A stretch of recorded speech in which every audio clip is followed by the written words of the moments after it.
One of the reasons I really love the single wheel side clamping honing guide is it allows me to sharpen more than just straight blades. And today I'm going to show you how I do that. It lets me put just the slightest camber on block planes, on smoothers, on joiners. It lets me clip the edges of a joiner without having to grind them at the grinder. And it even lets me sharpen a blade like this blade out of my jack plane, which is got an 8-inch radius ground into it. So you can see the difference between those two irons. I can sharpen this on this honing guide, and it's a lot easier than doing it by hand. So if you decided to go with an Eclipse guide, you're going to need to make a setup board, and you're going to need to do a little bit of work to get that done. I've got a video coming out. The very next video in this series is how to make a setup board for your Eclipse. And you've also got to keep track of which angles are for your planes and which angles are for your chisels. If you spent the money and you went with a Lee-Nielsen or a Lee Valley, those measurements are already provided for you. If you're doing something like honing and sharpening a chisel, it's a really simple process. It's the same angle for either a plane iron or a chisel because you're clamping them at the same height relative to the wheel.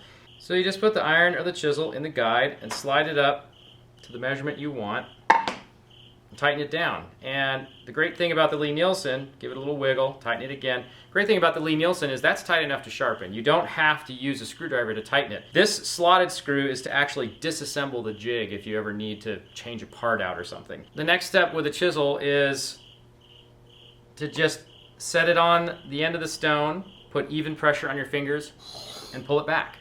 And as long as you're honing a chisel that's 3/8 of an inch or wider, you can go back and forth. You don't want to put a ton of downward force as you're coming forward because you will gouge a stone, especially a softer water stone like this one.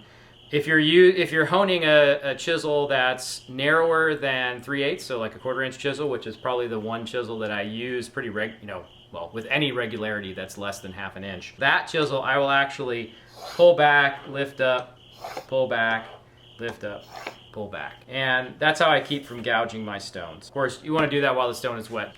So let's move on to something. This is a block plane blade, but this is the same procedure I would follow with my smoothers and my low angle jack that's set up at more like a joiner than a smoother than a jack plane. So again, you just put it in there. It doesn't matter whether it's a plane or a chisel. It's the same reference. And you can see I'm just eyeballing 40 degrees. This is how I like to hone my chisels, or well, just about everything that's bevel up. So we've got our water stone here. I'm going to go ahead and take some cuts with this stone. So you can see this blade already has camber on it. And I'll have a video on how to do that when we get to the block plane. And before we get started here, I just want to show you that the bevel is polished all the way across the front edge of the blade. If I wanted to just hone a specific area on this blade, I can do that by changing the pressure that I put with my fingers. So I'm just going to reach across with this middle finger here and put another finger on top and pull back.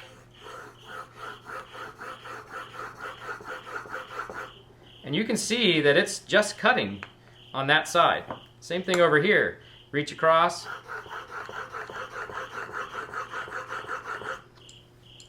And now I've cut a swath on that side. So let me let you get a look at this before I go ahead and go any further. So what you should be able to see here is that it's still polished right down the center of that iron, but it's been reground or reshaped on either side by that 1000 grit stone. One of the things you can do when you have a heavily cambered iron like this jack plane iron is use this single wheel as a pivot. And it takes a little bit of practice to get used to this motion, but it's not something that's really hard to do. So I'm going to start out, I'm going to put my fingers evenly spaced across the blade, but I'm going to start out with the blade leaning really heavily, even lifted up off the stone. So that's kind of simulating that heavy curve. And I'm going to pull it back, and then I'm going to rock it as I switch to the other side. And then I'm going to start on that side. All the pressure is here, and I'm going to rock it the other way. Come back and do it again.